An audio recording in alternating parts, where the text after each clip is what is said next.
What is going on, guys? Welcome to episode 33 of our Cincinnati Bengals franchise. In today's episode, we're going to kick this one off with doing some scouting a little bit here. Got some players that we need to either finish off scouting, and then we actually need to start scouting as well, just guys that we have created based on your input. So Sean Stewart leading the way here as one of the top players in the draft, a top 10 caliber type of player. Nobody else is really close. Really, because when we scroll down here, the next guy is Damian Adams, and he's a first rounder projected, probably because of the quarterbacks that are available, but he is a fourth rounder in talent. That's mostly because he is a scrambler. We've already covered him pretty much, though, as kind of a guy that, based on his ability with his legs, he's probably not going to be a high type of draft pick simply because he's not really incredible at throwing the football, right? There must be something that the pro scouts are looking at him like, hey, you know, we're projecting him in the first round due to all the quarterbacks, but seeing as how, you know, he's got that talent. He's got enough talent to become a quarterback, but he's a fourth round talent. So he's a project type of player, right? Okay, so let's go ahead and finish up Jason Hall. He's a fourth round talent, fourth round projection. Adam Gonzalez, A+ throw power, right? But the accuracy is not so good. He's kind of a scrambling quarterback himself. Colin Hudson, A+ throwing arm as well. Accuracy, he's pretty solid. He's pretty solid himself. He might be a nice little fit for us later in the round here, later in the draft round. There's my dog, Wrigley. I'm not going to be able to get him out of this, guys. It's just not going to happen.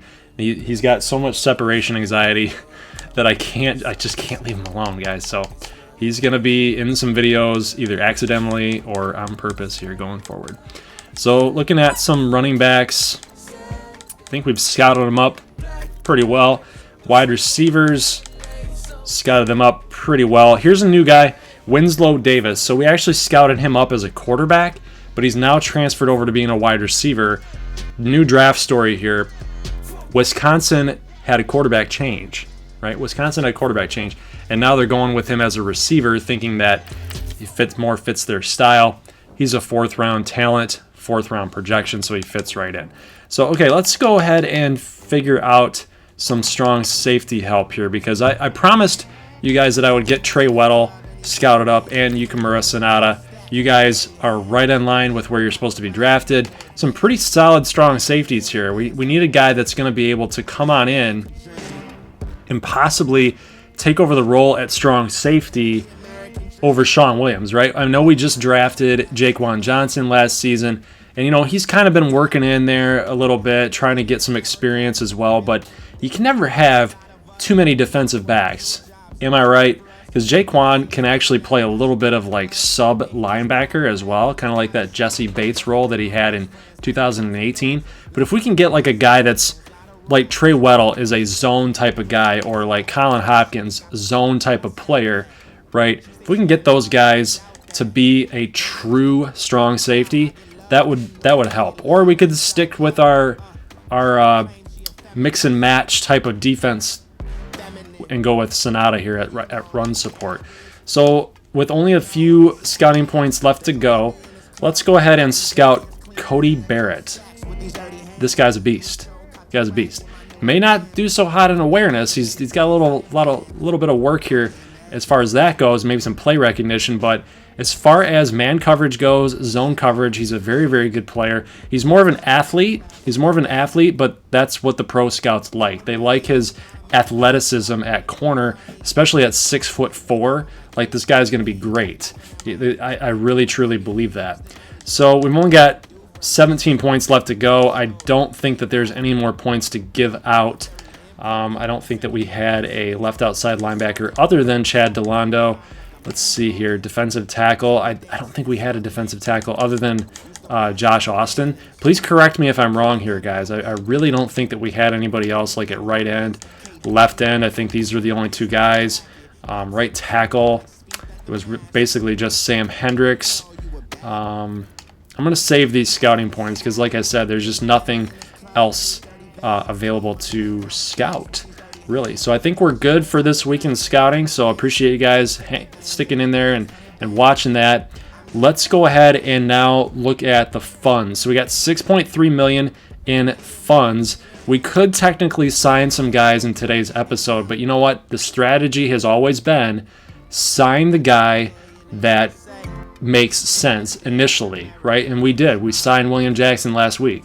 The guy's been absolutely having a stellar season, guys. He got 6 interceptions. I think 3 of them have been taken back for a touchdown, so he's just absolutely balling out. And you know what?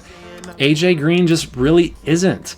He just really isn't. And in all actuality, if we're being honest, and maybe it's just me not utilizing him properly, but there's not a whole lot of deep shots that AJ Green has been catching, right? And we look at last season's total, 788 yards. The receptions were right in line with what AJ Green usually can do, right? But the yards just weren't there, right? He did have 10 touchdowns, which is a very, very good year in terms of what AJ Green has done in the past. But, you know, this season he's at 670. He's well on his way to eclipsing what he did last season. So we're starting to utilize him a little bit better. But honestly, you know, his best years are behind him as an 8-year pro, right? That's not to say I don't want AJ Green on my football team, right? I'm not saying I don't want him on this Bengals roster for the future. I'm just saying the money that we have available to us has been better well spent on William Jackson having a career type of season, right? AJ Green's very important to the Bengals and the Bengals fans and this organization. Totally understand that. When he came out, I actually wanted him to go to the Detroit Lions to pair up with Calvin Johnson. And that would have been absolutely insane, right? I think the Patriots at that time needed a big play wide receiver too. And, you know, looking at AJ Green, you know, it would have been pretty cool to see them both my favorite teams try to grab him. But regardless, getting AJ Green signed is a big deal to me and a lot of you guys. I know we're going to have a lot of funds available because we're deciding not to go after Bernard or Derek Johnson. Tyler Boyd, I could lock him up right now, but it's going to take half of our funds away. Clint Bowling, I'm just kind of waiting and seeing what might be available in the left guards. You know, we can kind of anticipate that. Billings, we can wait on him. He's asking for a lot of money as a 73 overall. Really not interested in doing that. Vigil, we could sign him today, but like I said, I would rather just take that $1.2 million and save it because we're going to need every penny to try to lock up AJ Green here. And if we look here at just a moment here real quick, let's go to owner mode and look at some I think it's finances. Yes. So ticket prices, right? Okay. So currently everybody is saying that the ticket prices are fairly priced. I may catch a game, right? So we could go with the Walmart principle here and like really knock them down in hopes that we're going to sell more, or we can raise them up and that way we're actually like getting more bang for our buck. We're not going to sell out a whole lot of people, a lot of our seats, right? But you know, it is probably worth knocking some of these prices down to try to get more sales in. So we'll just see how this affects our available funds here for next week. I think that's a pretty good strategy. But look at the ticket. Look at the merchandise sold last week, right? $926,000. You'll sell the expected amount. I mean, it's down, right? Look at what everybody's saying. Really happy with the cost of the Bengals I get to add to my collection. So we're actually saying that there's good value here, but we're not making a whole lot of money in return, right? So let's consider upping this just a little bit to try to get some more bang for our buck here. So let's look at the jerseys. So here's a question, guys. I don't like the whole personality thing. I really don't, because Thomas Rawls is selling. Why are we selling Thomas Rawls jerseys? Like, we should be trying to sell AJ Green jerseys. Why is AJ Green not even on this list? Colby Listenby, Shrek, Nickerson, who's not even playing, Derek Johnson, an old guy. He's not even a real Bengal, right? Where's Burfict? Where's Joe Mixon? Where's Bernard? You know, where are these guys? Where's Jesse Bates? You know, it's kind of crazy in my opinion. It really, really is that the game has to basically say, you know, jeez, Thomas Rawls, it's unreal. Based on personality, that's what we're offering our people here, our fans. This is kind of crazy. So concessions, I feel like, are good. You know, we don't really need to spend a whole time on that. Team revenue is actually down 14.7 million. What's going on here? So the income, concessions $0, tickets $0, merchandise. What is that? Why is that happening? Why is it happening? Is that for the team revenue last week? Oh yeah, okay. When they say 2019 season Bengals, it makes it seem like that's what you're doing on the year, but this was for last week. So this is what we spent on player salaries, the stadium lease. We didn't have a home game, right? Player bonuses. That's what's really hurting a little bit. So, 86% of our funds were out. Means 14% was coming in. So 2.93 was actually coming in, right? So which kind of sucks. So we'll see what happens after this home game. It'll be interesting to kind of monitor that, and we'll go from there. So we are playing the Arizona Cardinals at home. I want to see real quick what Solder's doing here. He's actually up to a 79. He was a 77. Now he's a 79, which is actually not too bad. He's got to play better, though. He's got to play better. He was not having a really good week against the Chargers and Joey Bosa. Hopefully that actually turns the corner here against the Cardinals. I think that we can actually have some success, though. So let's get this gameplay underway. Cardinals at Cincinnati. Let's get this thing. Let's get this dub.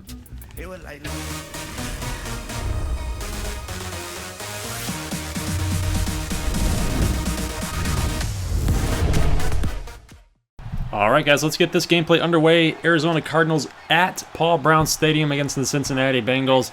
Sam Bradford led Cardinals at 6-4, guys. So they're actually in the middle of a playoff race with the LA Rams and a little bit of the Seahawks. They're not doing too hot, but we're going to try to get back on the winning ways here. We just dropped one of our last two, right? And it came at home against the Chargers. So we're off to a pretty good start here, going 2nd and 13, now 3rd and 16. Bradford and the offensive line just can't seem to get on pace with the cadence, and that is going to be 2 false starts so far on this initial drive for the Cardinals. This one on Iupati. So on 3rd and 21, Bradford's going to fire out to the outside, and nothing doing. So they're going to get positive yards, but they're going to have to punt the football away to Dalton and the Bengals. Dalton throwing 15 touchdowns and 9 interceptions. It's not a good ratio in my mind. Might be good for some people, but not for me. I want to be a little bit better with Dalton throwing the football. Otherwise, we might have to consider other options moving forward. We got to find a guy that's going to push us over the top with the passing game. So we see here a nice little dump off to Joe Mixon. Nice little crossing route pass drop by Tyler Kroft here on 2nd and 4. 3rd and 4 now. We got a crossing play pattern and a little dump off here to Mixon to the right, a little flare route. And we're actually going to go ahead and toss it to Tyler Boyd, who's going to make the catch for a first down. Now Dalton 2 of 3 for 13 yards thus far in the game. Here is Joe Mixon getting involved in the passing game. This is something that I've expressed that I wanted to do even dating back to last season. I feel like he's such a multi-dimensional back. Like, I feel like we need to get him a little bit more involved in that way. So here's a nice catch, though, by John Ross. And now Dalton is up with the Bengals here at the 10-yard line. But look at this. Yet again, on a play-action play, the CPU comes up with a fumble. So that's Devin White for you guys, by the way, recovering that fumble. And we can see here a pass incomplete on 3rd and 12. Really good hit by William Jackson on Williams to knock the football away. That looked like it was going to possibly be a catch. Next possession for Arizona is going to be picked off by Sean Williams, who made an incredible athletic play right there to make that interception. I didn't know how he got to that football, but he did. So it's going to be Bengals football here. And look at Mixon with the power, guys. Awesome job there. 27 yards right now for Mixon. Little play action pass here. Dalton a little bit inaccurate there. Was trying to throw it low. John Ross got to pay more attention to where the football is, locate it, come back to the football, make that catch, that possession catch, and get that big-time first down. So here's 3rd and 12 now, and Dalton feeling a little bit of pressure, and it's almost picked off, and it was tipped, but John Ross unable to handle it and catch that football, which we really needed. But look at this. Next possession after we kick a field goal, Mixon on our 5-yard line is going to pick up a huge gain there. So that's something I like to see. And then he's going to catch a little bit of a dump off here and a nice little route run up the middle for him in the midst of a blitz. So good read by Dalton. That's 14 receiving yards after the catch now for Joe Mixon. So while Bernard is kind of our guy catching the football out of the backfield, I do want to get Mixon involved a little bit more, and we need more of that. We need more big plays out of A.J. Green and Dalton. Dalton now 8 of 13 for over 100 yards. It's a big-time catch, a really great catch, athletic catch for A.J. Green. He's also making a case for why he deserves to be our second guy that's re-signed, right? So here is a nice little passing play to Giovanni Bernard, who's going to beat the linebacker there. Actually, that's Trey Boston. That's Trey Boston, the safety. So he's going to beat him to get in the end zone. It's now 10-0. But look at this. The Bengals defense bites on the play action, thinking that they were going to run the football on 3rd and inches, and Moncrief goes deep for 57-yard strike from Sam Bradford. Not a guy that's going to throw deep a whole lot on you, but Darqueze Dennard and the rest of the Bengals defense there bit a little too hard, and it cost us. So 10-7 game here late in the second quarter, and Dalton finds Giovanni Bernard on a 3rd and 8, breaks a tackle, little juke move to get the first down. Gotta love that, guys. Good effort. Marvin Lewis loves it too. Gio's been he's been that kind of back for us, guys, on when we really need him on 3rd down. Just dump it off to him. He makes people miss all the time and picks up those first downs, those clutch first downs. But here's a blitz coming from the left side, and guys, Clint Bowling and Cordy Glenn just are not able to pick it up. So it's going to be 3rd and 17, and trying to fire to A.J. Green, our go-to man, and Patrick Peterson jumps the route and makes an absolutely incredible play on defense, guys. He dove for that football. He laid it all out on the line, which, I mean, all things considered, you kind of should do that if you're playing defense right there. Even if you allow Green to catch it, you got some safety help behind you to drop him short of the first down. So why not? Why not? It's a really good play by Patrick Peterson. And then now we have a face mask call on Carl Lawson, who sacked Sam Bradford with less than a minute left to go in the second quarter. So not a very heads-up play by Carl Lawson here on 3rd and 3. Arizona with 1 timeout left. They do get it to Christian Kirk to pick up the first down, and here's Christian Kirk yet again. Going to get to the 4-yard line with 5 seconds left. They finally do call that timeout, and this kick is going to be pretty automatic. It's going to be up and good, so it's going to be 10-10 here as the second quarter comes to a close, guys. So Steve Wilkes has his Cardinals coming in on the road in Thursday Night Football, playing pretty good against us, even though the rushing yards, we're shutting down David Johnson pretty well, but that passing game, we just couldn't handle it on one big play, and then we also had that late drive in the second quarter that, is going to cause us to have this game tied. So we see a pretty bad play by Dalton. He felt the pressure, guys, and just had to get rid of it. Intentional grounding is gonna hurt us on offense here. So we see that Nick Vigil gets in on a tackle for a loss, trying to shoot for David Johnson on a rush. 3rd and 14. A nice play out there by Darqueze Dennard to jump the route and get a deflection. Gonna have to punt the football back to Cincinnati. So here we go, third quarter, 9 minutes and 10 seconds left to go on our own 20-yard line. And here, what do you know? A play-action pass that ends in a sack, of course. So Clay Matthews gets the sack. It's going to be 2nd and 20. Little Z-spot route here. Usually DeJon Brown is open, but he doesn't get his head turned. Doesn't get his head turned to jump and get in front of the pass. And Devin White, LSU product, who we were really high on in last year's draft, gets the interception. So on 2nd and goal, empty set. We've got Sam Bradford in the backfield all by himself, and he's going to run it in on his own. One of the slowest players on the field right there. Unreal. Can't happen. So Arizona gets the lead 17-10, but here we go, 6:05. Look at A.J. Green with the block, And then with John Ross in the speed, go, baby, go. Turn on the jets, and Ross is flying into the end zone, guys, for a huge touchdown reception off a little drag route. So not something that you normally see, guys, right? So really good job by Ross to turn up the jets and get upfield, but even better blocking by A.J. Green to help us get there. So here is a pass.